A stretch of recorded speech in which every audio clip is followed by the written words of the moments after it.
Yes. Today, being the 10th day of the month of February, things have changed dramatically and drastically on the issue of Mazi Nnamdi Kanu. And in this video, categorically, they explain every single thing that happened in Nnamdi Kanu's case, step by step, so you can see, pay attention, and be informed. First thing first, as we speak to you, the UN has officially responded to the thousands and series of petitions that people in Nigeria have been sending to them regarding the issue of Mazi Nnamdi Kanu. And as we speak to you, the UN have sent a clear letter, a clear warning, and a clear statement to Omotosho and Bola Ahmed Tinubu regarding Simon's release. So what did it happen? Let's break it down in a layman term so that you go feel understand that. We all know say Mazi Nnamdi Kanu was apprehended, sentenced to life imprisonment on the 20th of November, Abi. After that particular day and time, plenty petitions. People don't send petitions from Aloy to Maxwell to the Avid Group, American military personnel, Uchechi Kanu, the wife of Mazi Nnamdi Kanu. Like everybody have been sending petitions, series of petitions to the UN, the UK, and others. And as we speak, the UN has officially, they don't come out from their shell and they don't come out from their hiding zones and spots to address the issue of Mazi once and for all.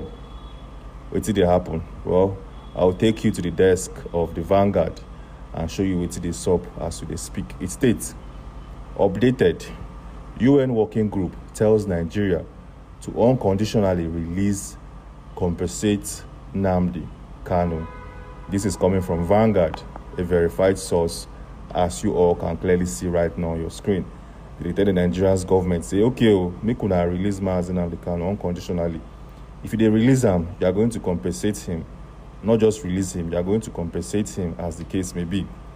Well, when we go deeper to this particular conversation, make you see the full article in details. It states, the United Nations UN Human Rights Council Working Group on Arbitrary Detention has indicted both Nigeria and Kenya governments for the arrest and extraordinary rendition, torture, and continued detention of the leader of the IPOB group in the person of Mazi Nnamdi Kanu without due process.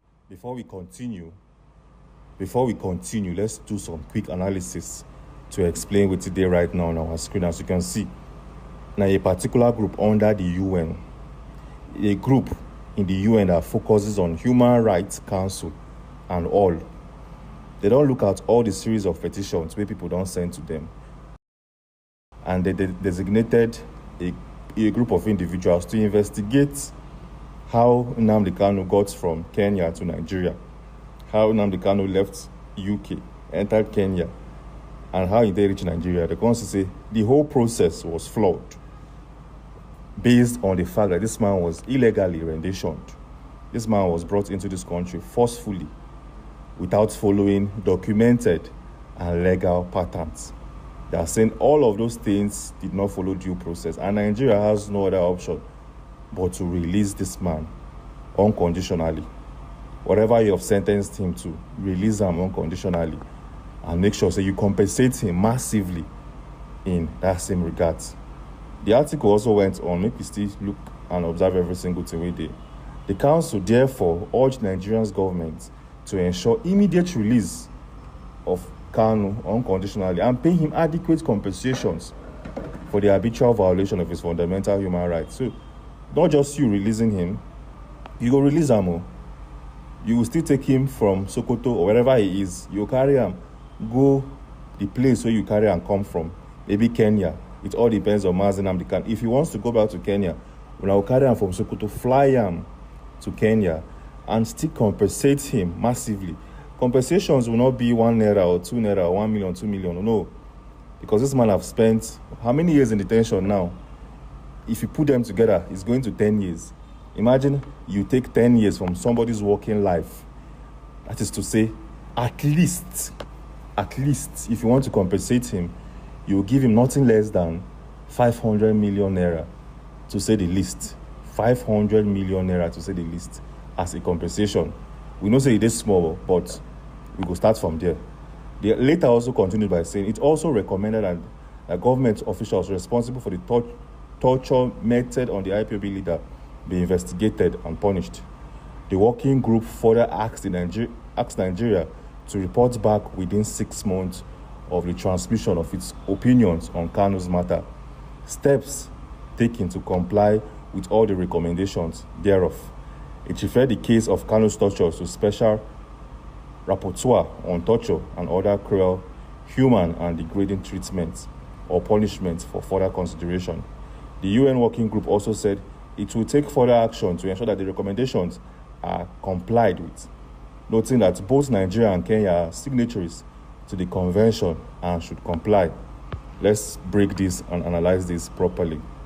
They are saying Nigeria and Kenya are both signatories to the UN Convention and the US laws and regulations, meaning say Nigeria and Kenya answers massively to the UN conventions. So whatever the UN is saying, Nigeria have to respect it, obey it, pay attention to it, and take full jurisdiction of what they're doing, because they don't do their investigation. They don't say Mazi Nnamdi Kanu was illegal rendition. He was also tortured. He was dealt with and brutalized. For the very first time, this is the very first time with the UN they come outside and talk.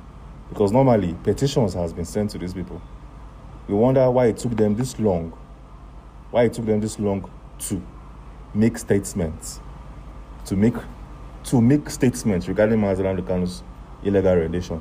And I also say that they give Nigeria's government 6 months for the transmission of its opinions on Kanu's matter. I mean, today is what, February. 6 months from now, they want to see Nigeria, the government of Nigeria, give transmission on Kanu's matter.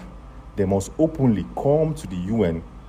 They go sit down for the UN and discuss what happened for Nnamdi Kanu's case. Why are all of these errors being allowed to operate? Meanwhile, it's very possible that within these 6 months or before these 6 months, they go down free Mazi. And Nigeria's government will have to come and answer questions. Come and give reasons what they happen. And that is why no wonder the UK, England, the King of England, as of yesterday, invited both Bola Tinubu and Remi Tinubu to the UK. They want to hold a very serious meeting for the very first time in almost 38 years. In 38 years, the UK has never invited a Nigerian president to come there, sit with them, and discuss. Now we are seeing reasons why the UK wants to see Nigeria, because the UN and UK. If you ask the UN now, which country is one of your strongest and most powerful country in your convention, they'll tell you it's not the UK now. No wonder. Now things are making sense gradually. Now, the problem we can't do here is that will Bola Tinubu respond or obey this letter coming from the UN? Well, we'll get to find out together. I cannot tell you that for sure if he's going to obey it or not to. But this is a big one. And something maybe say, our law, if it's used to his advantage. If Mazi Nnamdi Kanu has been briefed, he can use this to his advantage massively, because Nigeria is a member of the UN and you have to obey the UN's convention. Kenya too, very good, is a member of the UN. You have to obey the UN's convention. So this is a good one, a massive one. But then there's a problem. Like I said, will Bola Tinubu obey this letter? Will he obey this particular statement coming from the UN? Let's analyze. Well, first thing first, Nigeria is a member of the UN, like we've said. Does Nigeria benefit from the UN? Because if Nigeria says no, we are not going to obey this letter or take jurisdiction from this letter, what did the UN do Nigeria to force them to obey? First thing first, Nigeria, they benefit more from the United Nations. They receive different forms of loans, aid, military support, and whatsoever. There's also bilateral trade and agreements between the UN countries. So Nigeria now, if Tinubu say, I will not release this man, the UN can compel Tinubu to do so by putting up restrictions, putting up penalties for any form of disobedience. It's very simple to execute. You can tell other fellow UN countries not to do business with this particular country because of, say, they don't disobey our rulings and all. And these countries will have no other choice but to obey the statements coming from the UN. This is a massive news. It's a massive news. And it's going to play a massive role in the benefit or advantage of Mazi Nnamdi Kanu. So what we got advice right about tonight that Nnamdi Kanu should be briefed about this notification from the UN, because he said he wants to defend himself, or probably he will defend himself in the court of law. He needs to know about this particular letter. He needs to know about it, so that if you draft out a possible defense note, you could add rendition into it. And also, this letter from the UN should be signed, stamped, and added to any defense you want to create in the appeal court. Hope you guys are following. And this is a straight letter that has been sent to Omotosho. Now he go know what he don't put his hands in. Now he body go begin tell him. Now he go know say Omo, person wey they deal with is not just a man. Oh. This man has series of spiritual backings, spirituality where they follow him left, right, and center. And that is not even all. As of today, this is the second video of the day. We don't publish one already. If you watch our very first one, you go know say Omotosho now they for hot soup. Why? Because of, say, the US don't they send their drones and fighter jets to be stationed in Nigeria. So the US has created a fuel refilling center. They want to create a fuel refilling center in Nigeria for their jets and their drones, because of, say, they want to fight insecurity in Sokoto 100%. These jets now don't they on ground. Now they asked Tinubu, where we go build this jets refueling center? They said Lagos or Abuja. USA say no, we'll carry and go in northeast state like Maiduguri.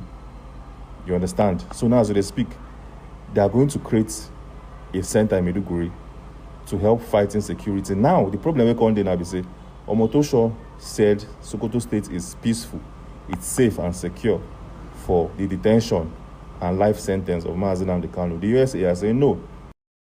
Sokoto State is the head of all forms of irregularities and insecurity, from the ISIS, from the banditry, the Lakarua group, Bellotorji, like name it. All of them, they operate from there. And this is a big, big blow.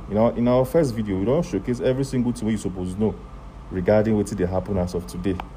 That video, they live on our channel. And I will advise you and I will urge you to go and watch it and see what they did, because Omotosho, this later and that move made by the USA, they happen the same time. This is big, this is massive, and this is something we all need to pay attention and follow up as we go, as we move. Okay? And like I said, this is the very first video of the day. We don't publish one already. But as of yesterday, we made a video where we say you suppose watch and you suppose see. So many individuals in Sokoto State, people that reside outside Sokoto State, are complaining about the irregularities. They complain about the movement, the sudden evacuation of prisoners from Sokoto because of the issues of the USA being on ground. Some people don't complain, but this is more investigation to understand if Mazi Nnamdi Kanu has been evacuated or not. And that video is live on our channel, and I'll advise you to go and watch it. So that particular video, now they show right now on your screen. So click on this video to watch and understand. Click on this video and I'll see you on the other side of your screens. Thanks for watching and stay safe.